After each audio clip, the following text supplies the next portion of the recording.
Estamos aqui na Confissão de Fé, de Westminster, capítulo 3, sobre os decretos de Deus. Vamos estudando. Capítulo 1, estudamos sobre as Escrituras. Capítulo 2, sobre quem é Deus, é de Deus. E o capítulo 3, agora, sobre o decreto de Deus. Então, nós estudamos o parágrafo primeiro, onde diz o seguinte: Deus de toda a eternidade, pelo sapientíssimo e santíssimo conselho de sua própria vontade, ordenou livre e inalteravelmente tudo quanto acontece. Porém, de tal modo que nem Deus é o autor do pecado, nem violentada é a vontade das criaturas, nem é tirada a liberdade ou contingência das causas secundárias, antes são estabelecidas. Então, comentamos que esse capítulo, ele trata do mistério da predestinação. Veja, novamente citando aqui o último parágrafo, a doutrina deste profundo mistério da predestinação deve ser tratada com especial prudência e cuidado. Nós temos que tomar cuidado para não sermos extremistas, né?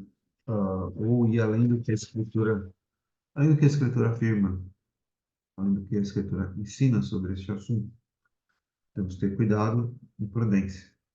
Nós comentamos então aqui, biblicamente, né? A Bíblia, a palavra de Deus ensina que realmente Deus decretou todas as coisas. Há muitos textos que afirmam isso, né?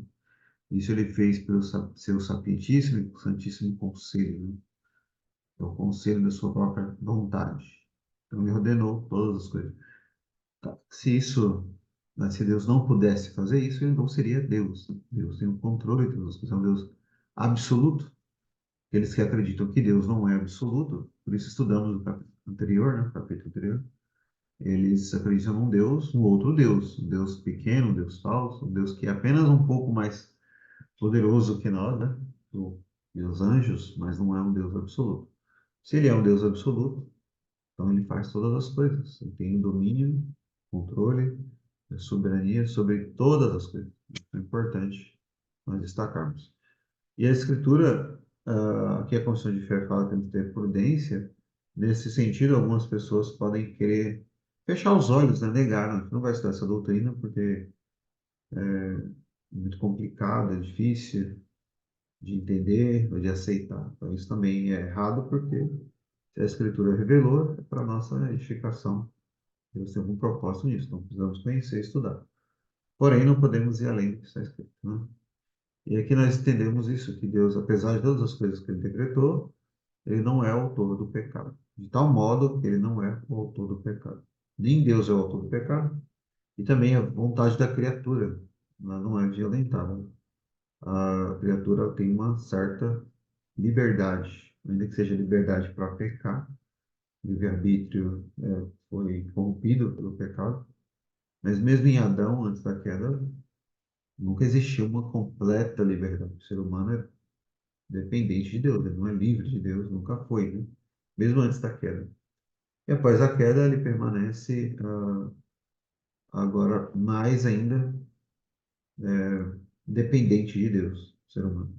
Ele nunca foi livre de Deus completamente. Após a queda, menos ainda. Mas essa liberdade que ele tem, ela é condicionada à sua natureza e também à natureza pecaminosa, ela permanece, né? Essa dependência de Deus permanece. Essa liberdade, então, ela é condicionada, ela é limitada, vamos dizer assim, né? Limitada. Tanto pela natureza humana e após a queda também pela natureza pecaminosa.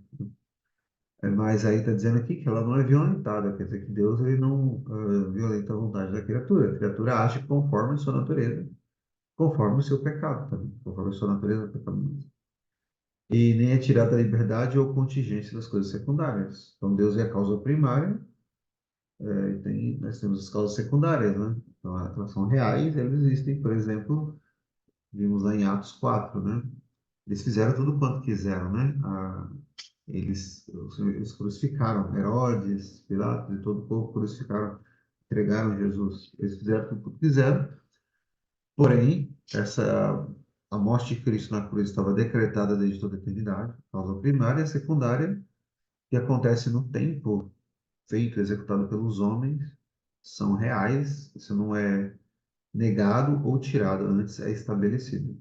Então, Deus, de um modo que nós não sabemos, Deus é um mistério, de fato, ele decretou todas as coisas, e as coisas acontecem no tempo, conforme ele decretou, mas de tal modo que a criatura faz exatamente o que ela quer fazer. Ela é responsável pelo que ela faz. Algumas pessoas pensam, "Ah, isso é contraditório." A questão é, não é contraditório, pode ser um paradoxo, pode ser algo além do nosso entendimento. Mas o fato de algo ser além do nosso entendimento não quer dizer que seja irracional, mas pode ser suprarracional, tá além da nossa razão entender tudo, né? Mas porque a Bíblia afirma as duas coisas. A Bíblia afirma que Deus decreta as coisas que ocorrem, e ao mesmo tempo a Bíblia fala que o homem escolhe, faz o que quer e é responsável e é responsabilizado, né? Pela pelas suas ações. Então, Herodes, Pilatos, as pessoas os judeus lá que entregaram Cristo, fizeram tudo conforme a mão de Deus havia decretado, e eles serão punidos por esse pecado. Eles fizeram por esse pecado. Então, é isso que a Confissão de Fé está dizendo aqui, que é porque é o que a Bíblia ensina, é o que a Bíblia coloca. Então, como o autor comentou, igual aquela ilustração da linha do trem, né? A linha do trem está aqui, né? Estão separadas, então a soberania de Deus é a responsabilidade humana, né? Mas se você olha lá no horizonte, parece que elas estão unidas, né? Elas se encontram. Então, é algo mais ou menos assim. Na eternidade, elas se encontram, né? Ah, as duas coisas, tanto a responsabilidade humana quanto a soberania de Deus. Eu sei que há pessoas que não aceitam essa explicação porque eles querem dizer dois extremos, né? Ou Deus, então, já que ele é soberano absoluto, ele é todo pecado, então, ele que cria, né, o pecado no homem, faz isso, tal e tal, né? Esse é um extremo. E o outro, não. Então, Deus não é totalmente soberano, é a criatura que realiza as coisas conforme a sua vontade. Deus deu para a criatura assim, total livre-arbítrio e tal. Livre-arbítrio aqui nesse sentido, né? No sentido humanista, por exemplo. São dois extremos. E a Bíblia compraria os dois. Então, a confissão de fé tem que ter um cuidado aqui, né? Para ser equilibrada, né? Por isso, o último parágrafo fala do cuidado e prudência que você tem que ter. As pessoas querem respostas, né, para todas as suas perguntas, é claro. E a Bíblia não dá. Ela não foi escrita para satisfazer a nossa curiosidade, na verdade, né, a Escritura. Foi escrita para a nossa edificação e para a glória de Deus. As pessoas que querem buscar entender coisas que a Bíblia não revela, cairão em trevas, né? As coisas cobertas pertencem a nós, né? As coisas não reveladas pertencem a Deus. As que foram reveladas pertencem a nós e aos nossos filhos, diz o Senhor, em Deuteronômio 29, 29, né? Então, temos que ter um equilíbrio nessa, nesse ensinamento. Uma vez eu vi uma pessoa dizer assim, o seguinte, a objeção, mas você vê pessoas morrendo hoje, igual crianças, né? Então Deus decretou isso e tal, né? Aí eu falei, olha, a pior morte que existiu na história da humanidade foi a morte de Cristo na cruz. Não se compara a morte de nenhuma pessoa. Porque ele é o mais inocente. Quanto mais inocente a pessoa, mais grave é a morte dela, né? E Atos 4 diz que Deus decretou, de fato. Então, né? Ele, Cristo, se tem alguém inocente em toda a história da humanidade, somente Cristo. Quanto mais inocente, mais grave. Por isso que o assassinato de uma criança é algo gravíssimo, né? A própria lei humana considera até um ateu, sei lá quem for, secularista, vai dizer que é mais grave. Porque a criança é mais inocente comparado com o adulto. Isso é verdade. Não estou negando o pecado original, dizendo mais em comparação, né?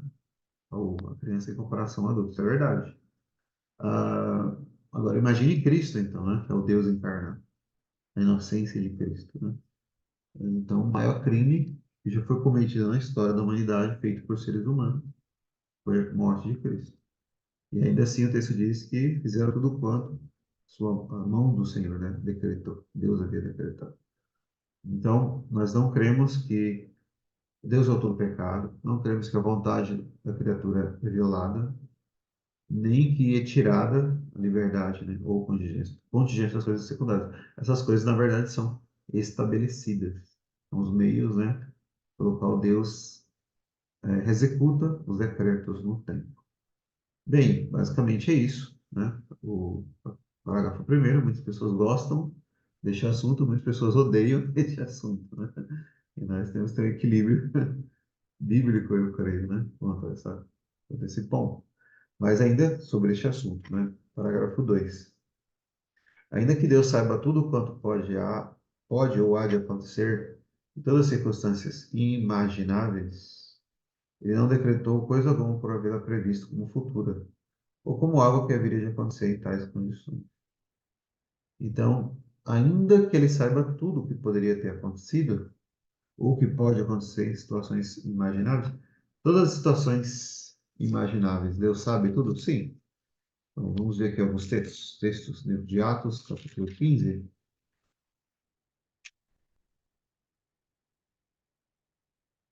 Atos 15, 18. Diz o seguinte, Atos capítulo 15, versículo 18. Conhecidas são de Deus desde o princípio do mundo todas as suas obras. Conhecidas são de Deus desde o princípio do mundo todas as suas obras. Então Deus conhece todas as coisas, é claro que Ele conhece todas as suas obras, todas as situações possíveis, tudo Ele conhece. 1 Samuel, no Velho Testamento, capítulo 23.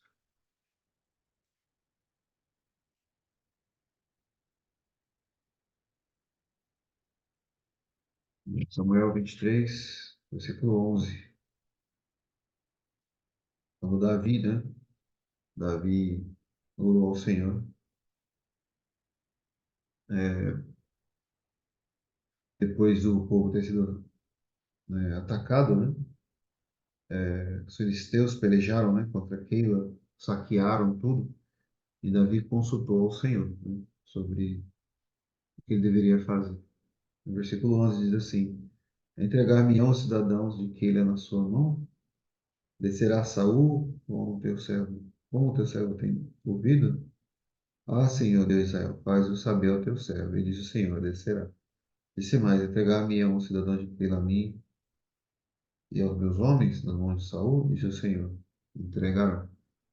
Então Davi consultava o Senhor, e Deus falava, respondia as coisas que poderiam acontecer.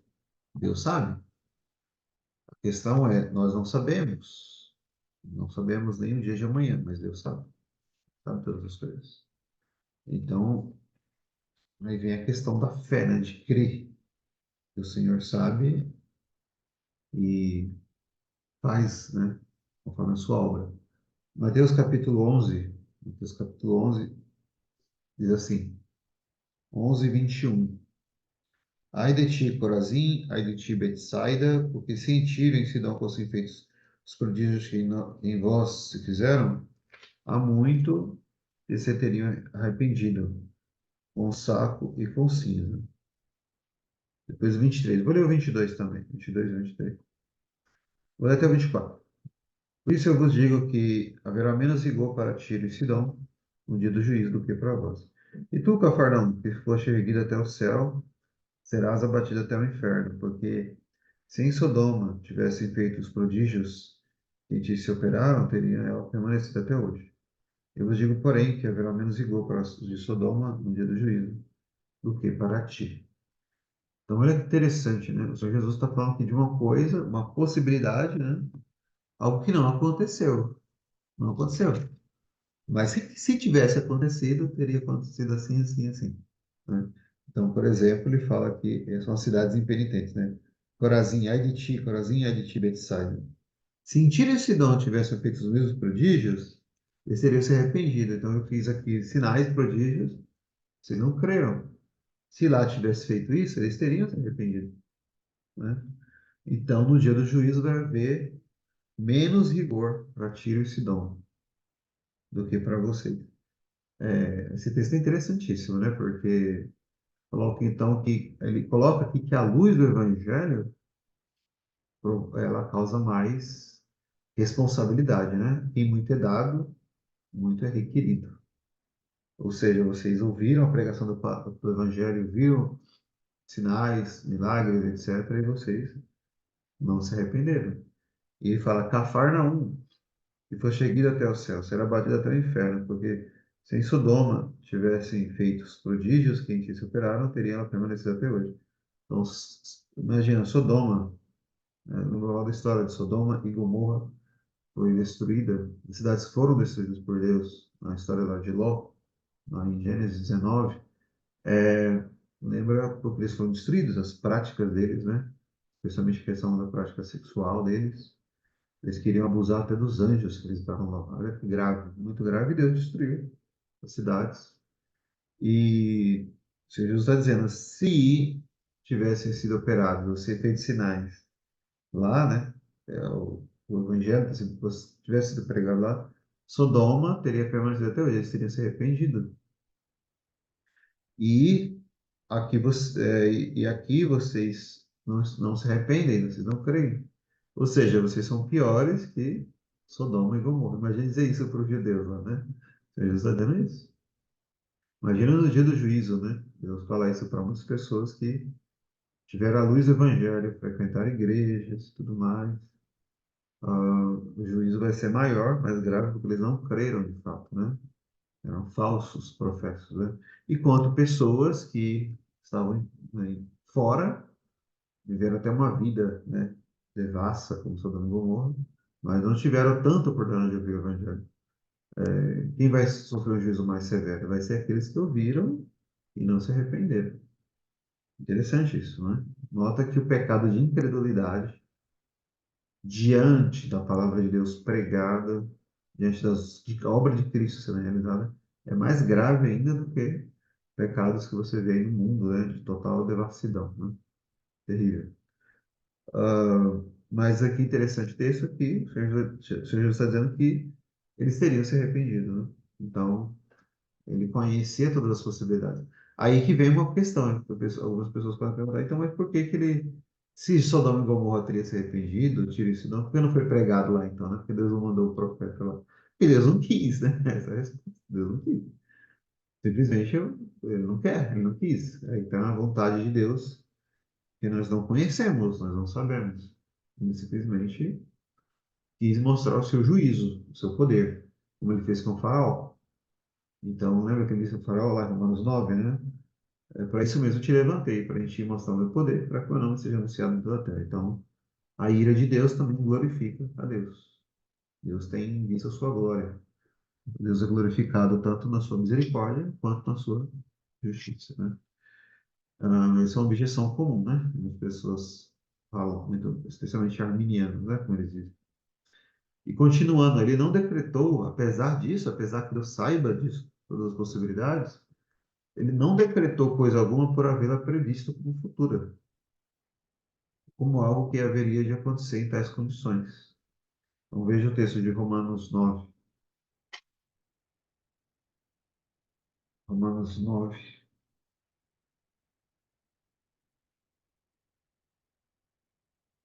versículo 11. Romanos 9, 11. Porque, não tendo eles ainda nascido, nem tendo feito bem ou mal, para que o propósito de Deus, segundo a eleição, ficasse firme, não por causa das obras, mas por aquele que chama, foi-lhe dito a ela: o maior servirá ao menor, como está escrito: amei a Jacó, e odiei a Esaú. Versículo 16. Assim, pois, isso não depende do que quer, nem do que corre, mas de Deus, que se compadece. 18. Logo, pois, compadece de quem quer, endurece a quem quer.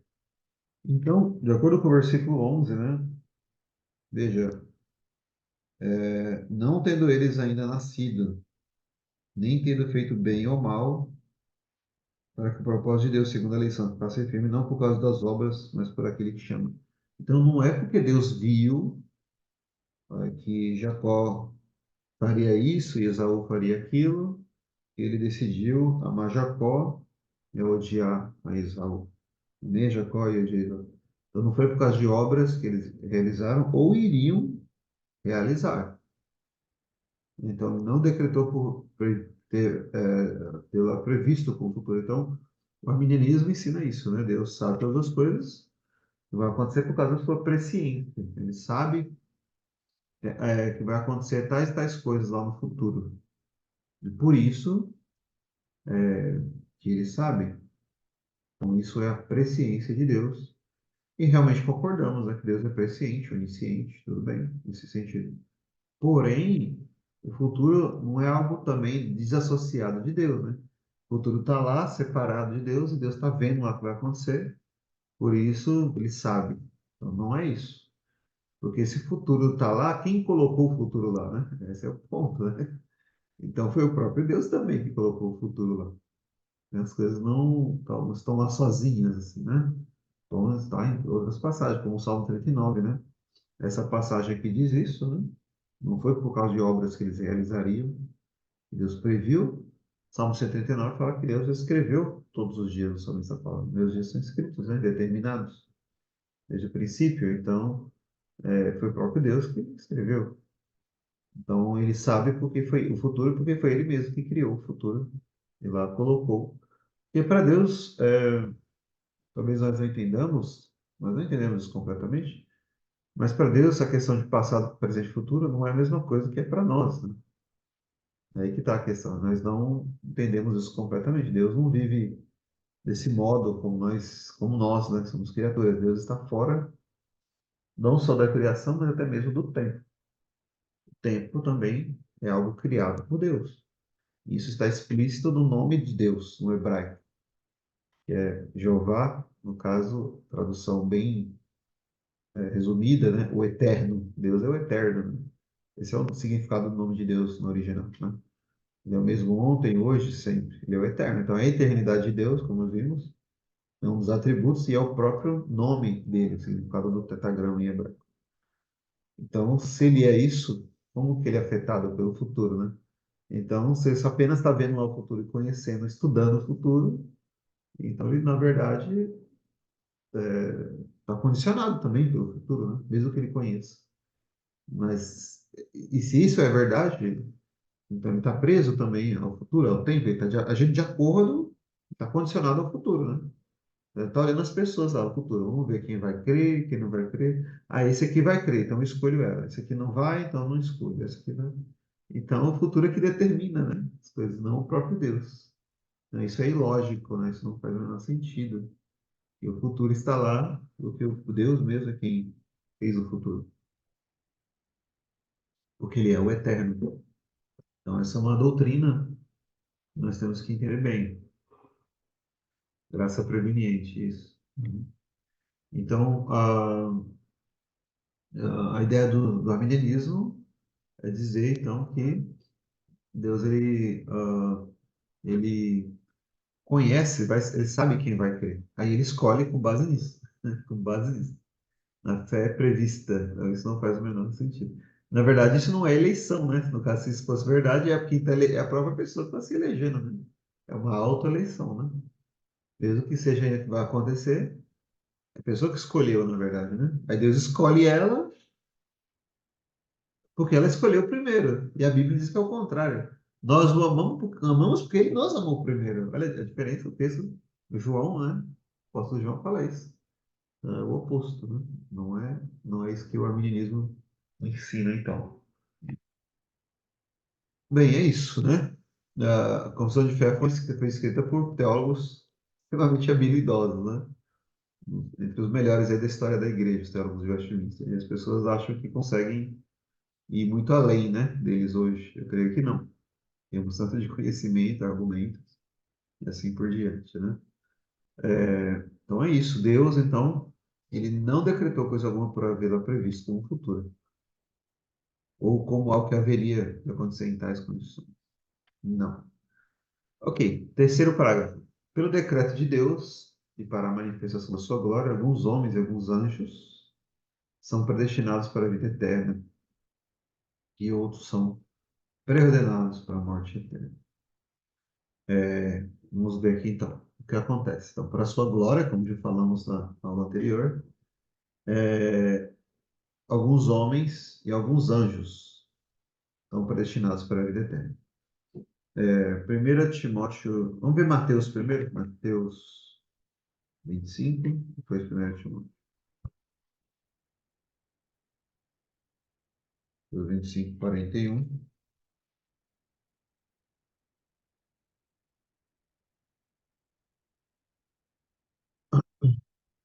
Diz assim: Então dirá também aos que estiverem à sua esquerda: Apartai-vos de mim, malditos, para o fogo eterno preparado para o diabo e seus anjos. E 1 Timóteo 5, 21.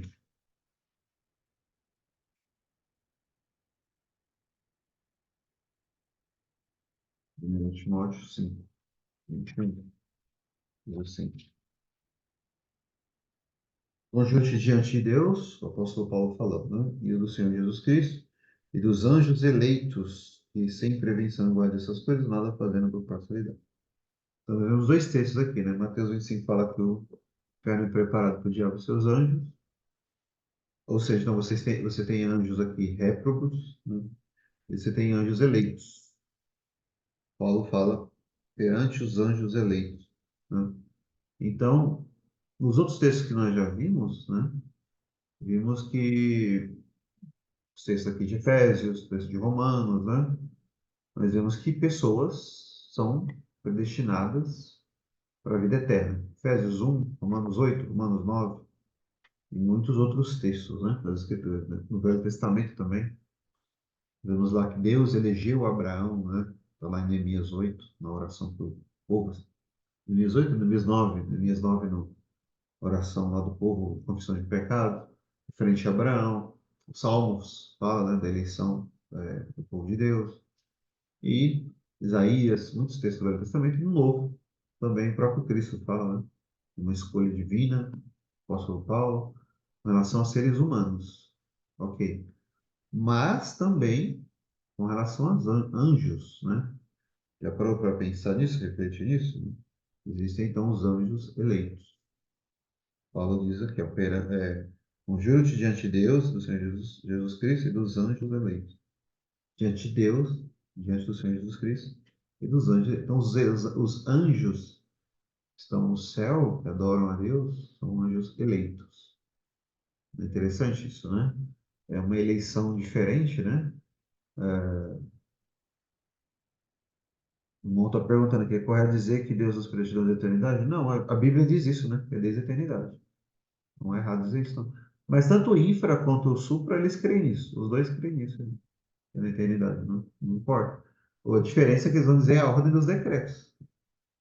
É só isso, a ordem. O que Deus decretou primeiro, mas tudo é na eternidade, né? Entendeu? E Efésios lá vai dizer claramente que é desde da eternidade mesmo. Não tem como negar isso, né? Agora, a questão dos anjos eleitos, né? Como que é isso? É interessante para pensar nisso.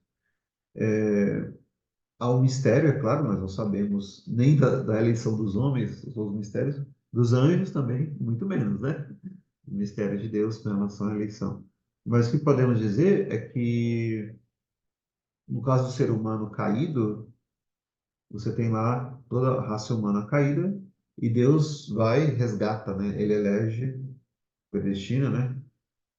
Desses caídos, né? Deus salva, resgata, redime, né? Pecadores, são eleitos. No caso, pessoas, né? Homens. No caso, homens aqui de humanidade. E no caso dos anjos, você percebe que não é assim, né? Porque eles não caíram. Ou seja, então, se você seguir esse mesmo raciocínio, né? Então, a eleição dos anjos foi de prevenção, né? Deus não permitiu que os eleitos caíssem, e permitiu que os outros caíssem. Então, ele preservou, ele impediu certos anjos de caírem, e esses anjos são os anjos eleitos, né? Nós não sabemos como isso aconteceu, não sabemos os detalhes, informações nós não temos, e talvez saibamos, né, na eternidade, mas no momento nós não sabemos, né, como que é isso. Mas se o apóstolo Paulo diz que há anjos eleitos, é que de fato eles foram eleitos. E se Deus decretou todas as coisas, sabe todas as coisas, é claro que existe também eleição de anjos, né? Porque se tem anjos que caíram, então também tem anjos que não caíram, e os que não caíram são os anjos eleitos. Então, existe também então, a eleição dos anjos apesar de ela não ser uma eleição no sentido como do ser humano, de redenção, né? Eles não são redimidos, né? Salvos pelo sangue de Cristo. Eles não são salvos pelo sangue de Cristo. Porque ele não tomou a natureza de anjos, né? O Senhor Jesus, diz lá em Hebreus. Mas só tomou a natureza humana. Ele não salva anjos, né? Ele apenas, Deus apenas preservou eles de não caírem. É o mais, né? Até onde nós podemos chegar, eu creio. Nós não sabemos outras informações sobre isso. Então, ele decretou isso para a sua glória, né? A predestinação de anjos eleitos, de homens eleitos. Isso para a vida eterna. E outros são preordenados para a morte eterna. Então, Romanos 9. Também outro assunto que é difícil, né? De engolir, né? Romanos 9, 22. Romanos 9, 22 e 23 diz assim: E que direi se Deus, querendo mostrar a sua ira e dar a conhecer o seu poder, suportou com muita paciência os vasos da ira preparados para a perdição, para também desse a conhecer as riquezas da sua glória nos vasos de misericórdia, que para a glória dantes, já dantes preparou. Então, o texto diz as duas coisas aqui. E que direi se Deus, querendo mostrar a sua ira e dar a conhecer o seu poder, ele quer também demonstrar a sua ira, a sua justiça. Ele suportou com paciência, com muita paciência, os vasos da ira, preparados para a perdição. Eu dei uma pregação do pastor José uma vez sobre esse texto aqui. Ele falou dos vasos da ira, né? E os vasos, vasos da ira, né? E os vasos aqui da misericórdia, né? Que preparou. Os vasos de misericórdia. Então, ele falou que na casa tem vasos, né? Tem um vaso para pôr flores, né? Vasos bonitos. Foi preparado para isso. Tem um vaso lá do banheiro. O vaso do banheiro, que não é o vaso que não é de glória, né? É um vaso para outra coisa, né? Então, Deus, ele fez vasos, né? E vasos, deu o oleiro, né? Ele tem vasos. Então, vasos da ira e vasos de misericórdia. Que ele preparou. Aí que está a questão, né? Então, ele também preparou os vasos da ira, recebendo a sua ira. Por quê, Paulo disse? Porque Deus quer demonstrar a sua ira e quer demonstrar o seu poder, assim como ele fez com Faraó. O texto diz, o Paulo diz que esse é o motivo. E Efésios 1, Efésios capítulo 1, diz assim, 1, 5. E nos predestinou para filhos de adoção por Jesus Cristo, para si mesmo, segundo o beneplácito de sua vontade, para o louvor da glória, da sua graça, pela qual nos fez agradáveis assim no amado. Então, aqui, os eleitos, né, que são predestinados para a vida eterna. E tem um texto em Provérbios, um texto conhecido, né, desse assunto, né, também. Provérbios 16, versículo 4. Diz assim, Provérbios 16, 4. O Senhor fez todas as coisas para atender seus próprios desígnios, e até o ímpio para o dia do mal. Deus até fez até mesmo o ímpio, né, para o dia do mal. Algumas traduções dizem para o dia da calamidade, né? Deus fez o ímpio para o dia do mal. Então, Deus fez isso, né? Ele fez isso para a manifestação da sua glória. A glória de Deus, Deus é glorificado tanto na sua justiça, na sua ira, quanto na sua misericórdia, na sua graça, né? Alguns homens, alguns anjos, né?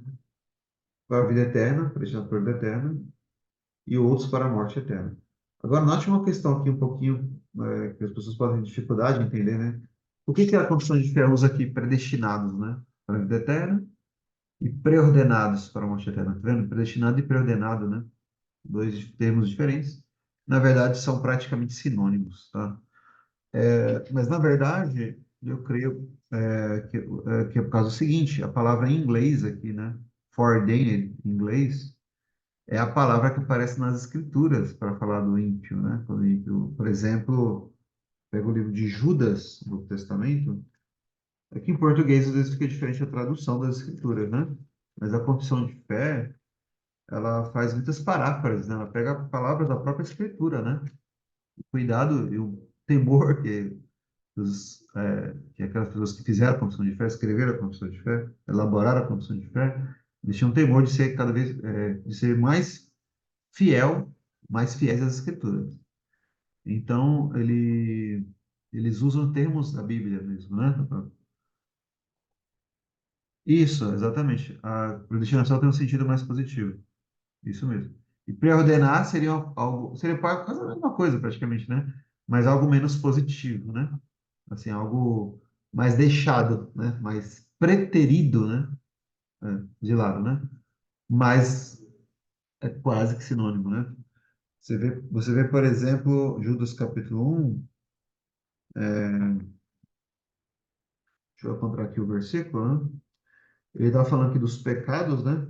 Dos anjos e tudo mais. Ele está falando dos ímpios, né? Pessoas, falsos mestres, né? Que adentraram a igreja, né? Judas fala para tomar cuidado, né? Veja aí, versículo 3, ó, Judas, único capítulo, né? Versículo 3. Amados, procurando eu escrever-vos com toda a diligência acerca da salvação comum, tive por necessidade de escrever-vos, exortar-vos a batalhar pela fé que uma vez foi entregue aos santos. Então está dizendo, olha, nós vamos batalhar pela fé que foi dada aos santos. Mas por quê, né? Por que será? Porque se introduziram furtivamente alguns, os quais já antes estavam escritos para este mesmo juízo. Então, isso aqui é uma predestinação, uma pré-ordenação, né? Homens ímpios que convertem em dissolução a graça de Deus e negam a Deus, o único dominador e Senhor nosso, Jesus Cristo. Então, esse texto, né, ah, mostra essa ideia de pré-ordenação. A ideia aqui é essa, né? Ah, deixa eu só ver aqui na Judas capítulo 1, esse é o versículo 4, né? 4. Isso. Olha aqui, ó, na King James diz assim, ó, of old ordained, então, ordenados, né? Anteriormente ordenados para isso, ou pré-ordenados, né? É a tradução da King James. Então, a Confissão de Fé ela se baseia nisso. E outros textos também. A Confissão de Fé, ela usa o termo pré-ordenado aqui porque é o que a Bíblia usa, a expressão que a Bíblia usa. Em português fica diferente, mas a King James usa esse termo, né? Foreordained. Então, que é traduzindo, quer dizer pré-ordenado. No sentido geral, né? Para os ímpios, usa-se essa expressão. E predestinado para os eleitos, né? Para os salvos. Então, o motivo pelo qual ele usa dois termos diferentes aqui é porque a Escritura usa esse termo, a Bíblia, né? E como o irmão aí colocou, realmente, predestinado é algo mais positivo, algo mais ativo, né? Da parte de Deus, assim, né? Mais positivo. Então, prefiro esse termo também, né? Bem, mas o texto diz isso. Então, existem anjos e homens predestinados para a vida eterna, eleitos, e há também anjos e homens predestinados para a morte eterna. Deus sabe todas as coisas. É difícil de engolir, claro, muitas coisas difíceis de aceitar, não é fácil, mas não estou dizendo que é fácil, mas a Escritura fala isso. E a gente fica com medo, preocupado, né? Deus faz tudo isso. Isso mostra que temos um conhecimento pequeno, né? Acerca de quem é Deus de fato, né? Nós conhecemos pouco, nós arranhamos aqui na superfície, descobrindo a grandeza e a majestade de Deus. E agora as outras coisas, nós não sabemos, a Bíblia fala essas coisas aqui, ó. Nós temos que usar até as escrituras. É muito perigoso você ir além das escrituras. É perigoso. Você pode criar coisas aí que não estão, né? Assim que surgem as seitas por aí, né? Heresias, né? A gente tem que tomar cuidado. E se a Bíblia não fala, Deus não quis dizer todas as coisas que ele fez e faz, ah, aí que tá, é isso que nós chamamos também de fé. Você crê em Deus, é você saber descansar nele, entender que ele sabe o que está fazendo. Então, às vezes, nós achamos que não, né? Que Deus não sabe o que está fazendo. Nós somos criaturas, somos vasos. Ele é o oleiro, né? Nós somos apenas vasos nas mãos do oleiro. Então, o nosso dever é crer, descansar nele, sabendo que ele sabe todas as coisas.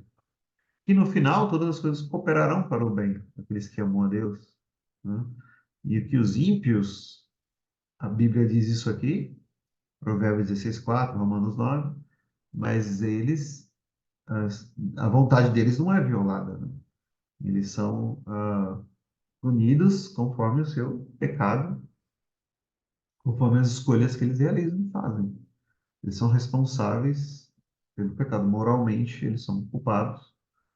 E não apenas na vida, e até durante a eternidade continuarão pecando contra Deus, até mesmo na eternidade. Eles continuarão, né, pecando contra Deus. Então, e Deus, aprove a Deus não conceder-lhes o arrependimento. Deus não é obrigado a dar nada a ninguém, não é? As pessoas acham que Deus está sendo injusto, mas como ele está sendo injusto? Lembra das parábola lá do homem que pagou lá um denário, né? Para aqueles que trabalhavam na, na fazenda lá, né? Não lembro, na plantação, fazenda, alguma coisa assim, né? O Senhor Jesus fala que o homem assalariou as pessoas, né? Desde o começo lá do dia até o final, e todos receberam o mesmo valor, né? Aí as pessoas que começaram a trabalhar mais cedo falaram, olha, mas isso é injusto, né? Estou recebendo, eu trabalhei mais. Aí o outro que chegou no final do dia recebeu a mesma coisa. Aí o homem falou, olha, não acertei contigo esse dinheiro. Então, o que eu acertei, você aceitou, eu estou te pagando, pronto. Não é justo eu fazer, eu não posso fazer, eu não, dizendo que ele não é justo, né? Mas ele fala, mas eu não faço o que eu quero com aquilo que é meu. Entendeu? Não. Então, os nossos olhos, parece que é injusto, mas ele é o dono, ele faz o que ele quer. Nós estamos falando aqui do Deus de toda a glória. Estamos falando de seres humanos, né? Do Deus Todo-Poderoso. Ele faz o que ele quer com a sua graça e a sua misericórdia. Não é obrigado a abençoar ninguém. E, na verdade, se ele preordenasse a todos, sem exceção, anjos e homens, todos sem exceção, né, para a morte eterna, ele também continuaria sendo justo também, né? Ao mesmo tempo, né? Ele continuaria sendo justo, continuaria sendo um Deus de amor, graça, etc., se ninguém fosse salvo. Porque ele não tem a obrigação de fazer isso com ninguém. Não tem obrigação de salvar ninguém. E continuaria sendo justo. Então, na verdade, nós não queremos, quando as pessoas falam isso, que Deus está sendo injusto, as pessoas, na verdade, não querem a justiça, né? E se recebêssemos somente a justiça, estaríamos todos perdidos, né? Nós queremos a misericórdia, na verdade, né? E a misericórdia é aceitar que a misericórdia de Deus ela é soberana, né? Ele tem misericórdia de quem quer e endurece a quem quer. Diz lá Romanos 9. Logo, pois, não depende de quem quer, nem de quem corre, mas de Deus usar a sua misericórdia. Então, né, aí você pode pensar, mas por que eu creio então, no Evangelho? Deus assim o quis? Sim, mas por quê? Não sei. Aí que tá, é a misericórdia, né? É a graça de Deus, o qual ele oferece, ele concede, né? Aqueles que ele quer conceder. Então, Paulo vai terminar Romanos lá dizendo, por isso, né? A ele seja toda a glória, todo louvor, né? Toda adoração, tudo deve ser colocado diante dele, né? Ele deve ser adorado por tudo que ele é, por tudo que ele faz. Então, é assustador a soberania de Deus para nós que somos tão pequenos, né? Mas é isso que a Bíblia ensina. E depende também da perspectiva que você olha, né? Claro, para o ímpio é algo terrível, assustador, os atributos de Deus, quem é Deus. Mas para o crente é um privilégio, né? Crer no Evangelho e ele tem que se alegrar nisso, gloriar-se no Senhor, não em si mesmo, mas no Senhor. Era uma doutrina, era para ser, ou é para ser, né, uma doutrina que eleva a Deus em sua glória e diminui o homem, essa doutrina, e nos causa sermos humildes diante de Deus. Mas há tanto pecado em nosso coração, né, e as próprias artimanhas do diabo, né, que muitos homens que creem e têm essa doutrina, são mais orgulhosos do que os ímpios, né? São orgulhosos, sendo que o orgulho é um dos piores pecados, podemos dizer assim, né? Podemos afirmar isso, eu creio. O orgulho é algo terrível. E essa doutrina deveria ser para destruir o nosso orgulho, né? Enquanto Usa só para assustando as pessoas, né? Ou tem pessoas que acreditam o seguinte, ó, tem pessoas que pensam assim, como eu consigo entender essa doutrina que é tão difícil e aceitar, logo eu acho que eu sou salvo, né? Porque, né? Isso não é verdade. Não é verdade. Para você entender essa doutrina, não quer dizer que você seja salvo só por causa disso. O diabo entende também, né? Os demônios também entendem, né? E não são salvos, né? Então, o fato de nós sabermos, entendemos, não é isso que prova a nossa verdadeira conversão, salvação, não é entender uma ou outra doutrina bíblica ou até essa, ou o nível de dificuldade da doutrina. Eu entendo a Trindade, assim, entendo assim, né? Até onde me é permitido, e a doutrina da predestinação. Logo, eu tenho que ser salvo, porque eu entendi, mas isso não prova nada. E provavelmente há muitos aí que são dessa linha que crê nisso e não são salvos, né? Já pensou? Terrível, né? Pessoas que usam a do própria doutrina para pecar ainda mais. Abusar da graça de Deus, por exemplo. Ah, já sou eleito mesmo. Ou para humilhar as outras pessoas. Humilhar os arminianos, né? Por exemplo. Ou para ser orgulhoso, né? Aí Paulo diz, o conhecimento incha, né? É um inchamento, um amor edifica. Então a pessoa, em vez de ser humilde, ela acaba caindo nesse orgulho espiritual terrível, que, que não é saudável, né? Não é saudável. Então, existem esses casos, infelizmente existe, muitos assim. São poucos, não, são muitos, né? São muito orgulhosos, né? E você pode encontrar arminianos que podem não entender essa doutrina, podem ser salvos, eu creio que sim, é possível também, né? Não entender totalmente, completamente. Ou até mesmo ter muita dificuldade, né? E há pessoas que nunca nem estudaram essas doutrinas, daí também foram salvas. Temos ladrão na cruz, né? E pessoas simples, mais humildes, que creram no Senhor Jesus, foram salvas, eram eleitos, não entenderam a eleição, nem estudaram, né? Nunca nem ouviram falar, talvez, né? Então, nós temos que ser humildes para entender isso. E, como já disse certo autor, se você acredita que você é salvo, que você é querendo eleição, então a salvação já é por obras, então, né? Olha que grande contradição, né? Eu sou salvo, já que eu creio nisso, então eu sou salvo. Então, é pelo seu conhecimento que você é salvo? Então, pelas suas boas obras? Então, estranho isso. Não, não é assim que funciona, né? Não é assim. Então, nós temos que tomar esse cuidado de sermos humildes, né? Então, realmente, aqui é isso, né? Que a Escritura ensina. Pelo decreto de Deus para a manifestação da sua glória, alguns homens e alguns anjos são predestinados para a vida eterna e outros são preordenados para a morte eterna. 4. Estes homens e esses anjos, assim predestinados e preordenados, são específicos e imutavelmente designados. Seu número é tão certo e definido que não pode ser nem aumentado, nem diminuído. Então, é uma conclusão óbvia, né? Na verdade, se Deus fez isso, né? Ele decretou, é claro que o número ele é definido. Segundo Timóteo 2,19,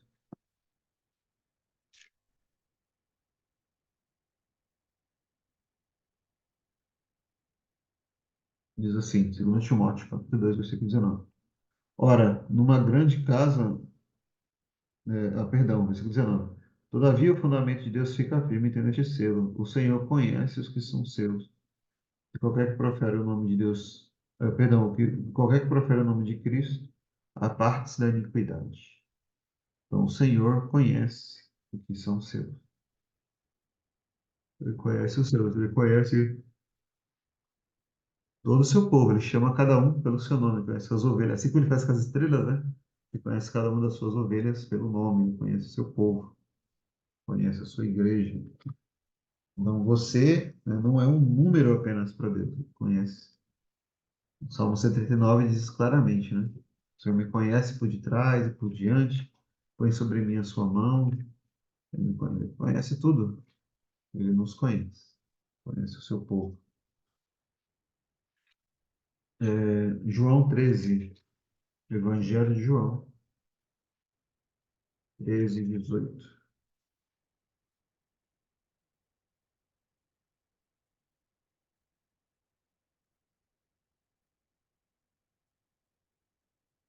Diz assim: Não falo de todos vós, eu bem sei os que tenho escolhido, mas para que se cumpra a escritura, mas que se cumpra a escritura, né? O que come o pão comigo levantou contra mim o seu calcanhar. Citação do Salmo, né? Salmo 41. Eu bem sei os que tenho escolhido. Estava falando aqui dos discípulos, é claro, conhecia cada um que ele tinha escolhido. E se aplica também ao povo de Deus. Se Deus é onisciente, decreta todas as coisas, claro que ele conhece tudo e a todos, né? É, então, isso é lógico e óbvio, né? O número dos eleitos de Deus, tanto de homens quanto anjos, você não pode aumentar nem diminuir. É o número correto, certo, e estabelecido já, por Deus. Mas isso também não nos cabe, né? Não nos cabe saber quantos são, quem são. O que nos cabe é fazer a vontade de Deus, que Ele nos ordena, pregar o Evangelho, viver, né, a palavra dele conforme Ele ordena, e assim por diante. A gente não pode ficar pensando nisso aqui, ficar preocupado. Quantos eleitos será que são, não sei o quê e tal. E aqui também tem um aspecto escatológico, né? Aspecto escatológico. Será que esse número é grande? Será que esse número é pequeno, né? Nós não sabemos também, né? Mas, segundo o pós-milenismo que nós cremos, pelo texto de Apocalipse e do livro de Salmos, né? O Evangelho, e também nos Evangelhos, né, diz que o Evangelho será pregado a todas as nações, em todos os lugares. Será pregado só quando isso acontecer, e só quando todos os eleitos crerem, né? É que vai acabar, né? Chegar ao fim. Então, o verdadeiro sinal da volta de Cristo, do final dos tempos, não é terremoto, não é guerra, como as pessoas pensam por aí. Não, não é. O Senhor Jesus fala que é apenas um sinal lá para o fim, lá, Mateus 24. O evangelho será pregado em todas as nações e então virá o fim, né? Lá em Mateus 24. Como a areia do mar, exatamente, aí, né? Como as estrelas do céu, né? Expressões assim, que são, é um número incontável, né? Incontável. Deus falou para Abraão, sai lá fora e olha as estrelas, assim será a sua descendência, né? Olha para as estrelas. Não daria para contar. Alguns cientistas aí falam, né? Cientistas cristãos também, que o número de estrelas é superior ao número de grãos de areia no mar. É superior, né? O número de estrelas no céu é superior. Aqui em São Paulo você não consegue ver mais, né? Por causa da poluição. Mas eu vi uma vez, quando eu era criança, um céu estrelado no litoral. Eu fiquei chocado, porque eu nunca esqueci aquela imagem na minha cabeça, né? Você olhar para o céu e você não encontrar um lugar onde não tem estrela. Eu vi isso uma vez quando eu era criança. Achei muito impressionante. No litoral, né? Antigamente você conseguia ver mais. A poluição hoje tem, segundo eles dizem, a poluição, né? É o que eles dizem, que você não consegue ver mais como antigamente. Imagina o que Abraão viu quando ele olhou. Né? Uma coisa não dá para contar o número de estrelas, né? E eles afirmam, eles acham, esse pessoal aí, que supera o número de estrelas, perdão, as estrelas em número superam os grãos de areia que existe na Terra. Imagina, né? Então, o número. E lá diz que Deus conta cada uma, chama pelo nome. Então, ele conhece todas e chama elas pelo nome. Então, parece que as estrelas têm nome para Deus. Deus chama e nenhuma vem a faltar, lá no seu texto, né? Imagina você tentar contar grãos de areia só na sua mão. Você nem consegue nem na sua mão, né? Então veja isso, esse é o poder de Deus, né? A onisciência de Deus. E Deus fala que os descendentes, que são pela fé, lá, de acordo com Gálatas, né? São os que creem. Então o número de eleitos é muito grande, um número muito grande, de acordo com esse raciocínio. E de acordo com Salmos, né? Salmo 22, por exemplo, né? Conhecimento do Senhor vai ser de mar a mar, o evangelho, né? Quando o evangelho para ser pregado. O livro de Apocalipse cita muito, uma grande multidão que ninguém pode contar, né? Há pessoas que têm uma escatologia mais pessimista, como amilenismo, né? Eles acreditam que são poucos, né? São poucos que se salvam, né? Aí eles pegam o texto, a porta estreita, são poucos que entram, né? Por exemplo, né? Ou quando Jesus voltar, não vai achar fé na terra, né? Tem alguns textos que dizem isso. Mas isso tem uma explicação, né, para isso. O pós-milenismo clássico, assim, que está na confissão de fé, nos padrões de Westminster, crê que no final vai haver uma apostasia também, né? No final. Mas isso não diminui o número dos eleitos, né? A apostasia não diminui, né? O número de eleitos, claro que não. Então, tudo dá a entender que é um número gigantesco, um número muito grande. Agora, qual é mais, né? Se o número é maior de eleitos e não eleitos, não sabemos. Mas sabemos que o de eleitos é absurdamente gigantesco, né? Um número que não conseguimos, não podemos contar, não sabemos, né? E estamos aqui ainda em 2024. Não sabemos até quando, né? Ainda as coisas vão acontecer. Quantos que ainda vão crer? Não sabemos. E se cremos de fato que no pós-milenismo clássico, que o milênio ainda vai acontecer, então o avivamento que vai acontecer vai ser tão grande, que nós não temos como medir, né, o tamanho do avivamento, segundo os puritanos acreditavam, e os covenanters, os teólogos reformadores, etc. É muito grande, né? Então, o número de pessoas que ainda irão crer é muito grande. E isso é um incentivo para nós pregarmos o evangelho, né? Nós pregamos, e lembra que Deus fala para Paulo, né? Fala, não te cases, porque eu tenho muito povo nessa cidade. Deus fala para Paulo. Então, os missionários do passado, eles tinham isso como um grande incentivo. Nós vamos pregar porque Deus garantiu que muitos vão crer, que o número de eleitos é grande. Então, prega. Prega porque muitos vão crer, muitos vão crer. Então, muitos pensam que a predestinação impede o evangelismo. Na verdade, é o oposto, né? Ela só vai dar certo, o evangelismo, as missões, e a obra da igreja nesse sentido só vai dar certo porque existem eleitos. Por isso que vai dar certo. Quem garante é Deus, quem garante o resultado é Deus, né? Então, é um incentivo, então, a pregar o evangelho. E isso em todas as nações. E há muitos lugares que, há pessoas que nunca ouviram o evangelho no mundo hoje, né? Muitas línguas que são faladas no mundo que não existe a Bíblia traduzida. Muita gente. Não sei o número agora, eu já li sobre isso, eu não lembro agora, mas é um número muito grande ainda de pessoas que não ouviram ainda o evangelho no mundo hoje. Veja, mesmo com toda a tecnologia, com toda a questão da internet, muitas pessoas nunca ouviram falar ainda no Evangelho, nem em Jesus Cristo. E às vezes, você tem lá na Ásia, por exemplo, países asiáticos que já ouviram falar em Jesus, mas não conhecem o Evangelho, né? Já ouviu falar assim, Jesus parece que é uma religião lá de americanos do Ocidente. É só isso que eles pensam. Eu conversei com uma pessoa que falou isso para mim. Ele não sabe o que é o Evangelho, né? Ele só conhece, vou falar que existe um Deus aí chamado Jesus, que é lá do Ocidente, né? Mal sabe ele que, na verdade, é mais do Oriente, né? O cristianismo, né? Não ocidental, na verdade, né? Então, é muito interessante isso. Muito. Eu recomendo um vídeo, acho que eu já compartilhei com alguns irmãos, né? Um vídeo de alguns anos atrás, não sei se mais de 10 anos atrás, esse vídeo foi feito, numa tribo isolada da Indonésia, né? Uma tribo lá, tipo, tribo, como se fosse parecido com índios aqui do Brasil, né? Eles recebendo a Bíblia pela primeira vez, só o Novo Testamento na língua deles pela primeira vez. É muito emocionante, assim, é incrível, né? Porque é uma coisa humanamente impossível de acontecer. É impossível de acontecer humanamente falando, você fazer tudo isso, um trabalho desse, traduzir e tal, e fazer as pessoas crerem de coração no Evangelho, de coração, de verdade. É só uma obra de Deus, não tem como, não é uma coisa humana. Você nota pelo vídeo, você nota porque lá, os pastores de lá, da região deles, ministros do Evangelho de lá, tem uma cena que ele ora, ele faz uma oração lá, um dos ministros, né? É muito bonito, assim, né? É emocionante, não é difícil você ver sem chorar, porque é muito profundo, né? Como que isso pode acontecer? Só por Deus mesmo. Porque você percebe que é algo de coração, de fato, né? A Bíblia sendo traduzida lá. No Novo Testamento eles recebem. O pastor faz uma oração igual a oração de Simeão, quando ele pega Cristo no colo, né? Agora, despede teu servo, porque agora meus olhos viram a tua salvação. Ele fala mais ou menos isso. Ele é o Senhor idoso, ele fala, os meus olhos viram aqui a tua palavra. Interessante, né? E muitos outros relatos assim você tem de Deus fazendo essa obra gigantesca no mundo. E às vezes nós achamos que a igreja está perdida, né? Que Deus não está fazendo nada, está tudo nada.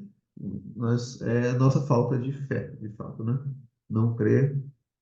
Lembra, eu estava lendo ontem, né? Lucas 24. Acabei de ler na minha leitura pessoal Lucas, né? É isso aqui que Jesus fala, né? Olha que é uma grande reprimenda para nós, uma grande exortação, né? Você olha para o mundo hoje, a igreja hoje, tá tudo perdido, a igreja vai de mal a pior. Jesus fala, ó nécios, e tardos de coração para crer tudo o que os profetas disseram. Vocês não creem, né? O que está escrito. Vocês não creem. Eles são nécios e tardos de coração. Ele está falando dos discípulos aqui no caminho de Emaús, né? Que não entenderam, não criam no que havia acontecido, né? Perderam a esperança, acabou. Achávamos que ele ia redimir Israel, acabou. Jesus fala isso para ele, nécios, tardos de coração para crer. Então, você olha para a igreja hoje, você não tem esperança nenhuma, você não crê, então, como está escrito, as promessas de Deus. Deus, então, não cumpriu as suas promessas, não vai cumprir. É isso, né? Nós temos que crer, sim, temos que ter esperança. E, você pode pensar, eu não vejo nada acontecendo, mas aí que está a questão. A fé é a certeza das coisas que não se veem. Olha a grande contradição, né, que nós caímos, né? Então, nós temos que crer no Senhor. Então, isso é um grande incentivo, né, para a vida cristã, para o Evangelho, a esperança. Esperança do Evangelho, esperança do avanço do Evangelho neste mundo. E que Deus tenha misericórdia de nós, né? Nos abençoe para que olhemos essa doutrina de maneira positiva, de maneira piedosa, de maneira otimista também, né? Isso, exatamente, podemos nem estar mais aqui, nós não sabemos, né? Vamos estar ou não, né? Não sabemos. Mas temos que fazer a nossa parte. Lembra lá de Hebreus, né? Muitos viram de longe as promessas, não foi? E creram. Amém. Se a gente vai estar aqui ou não, não cabe a nós, cabe a Deus. Mas façamos aquilo que nos compete fazer, né? Como a frase lá que eu falei do Samuel Rutherford, né? Os eventos pertencem ao Senhor, os deveres pertencem a nós, os eventos pertencem ao Senhor. Então, que o Senhor realize, né, sua obra, ele vai fazer, não depende de nós, não depende de quem quer, ele nos chama para participar desse privilégio, né? Temos participantes dessa obra, né? Privilégio, é por isso que ele nos chama. Então é isso, né? Amém. Vamos orar? Terminamos? Mais algum comentário? Uma pergunta? Não? Oremos, Senhor. Senhor Deus, Deus nosso Pai, te agradecemos, ó Deus, pela tua palavra, pelo teu evangelho. Te louvamos, te adoramos. Pedimos que o Senhor nos abençoe cada vez mais. Pedimos que o Senhor abençoe todos os nossos irmãos em Cristo no mundo, ó Deus, neste país, neste mundo, a pregação do evangelho, a divulgação dessa palavra, das boas novas de Cristo Jesus. Abençoa, Deus, a tua igreja.